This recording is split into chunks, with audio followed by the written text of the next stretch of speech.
Dati kasi, etong shop na to, medyo nagdalawang isip ako ng konti. Konting-konti lang naman sa kanya. Kasi nga, mga tools. So sabi ko, paano ko ipopromote ang mga tools? Pero nung pinadalahan niya ako nito, tinan mo naman oh, ito yung pinadala niya sa akin. Medyo napaisip pa rin ako, pero nagulat ako dahil na-realize ko ba, napagtanto ko, na kailangan ko pala siya.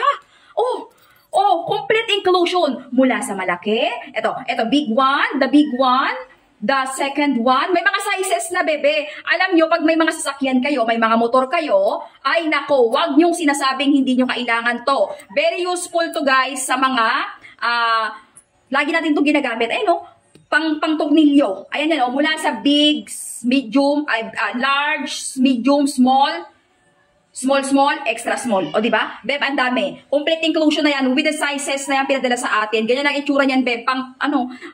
Eto, hindi ka na rin malilito sa kanya. Alam mo kung bakit? Beb, ayan no, meron na siyang mga number na naka-engrave dyan. Ayan, kaya hindi ka malilito. Pwede mo siyang pagbasihan na kung anong size ang kailangan mo. O, diba? Complete inclusion siya. Pag nag-check out kayo, highly recommended itong store na to.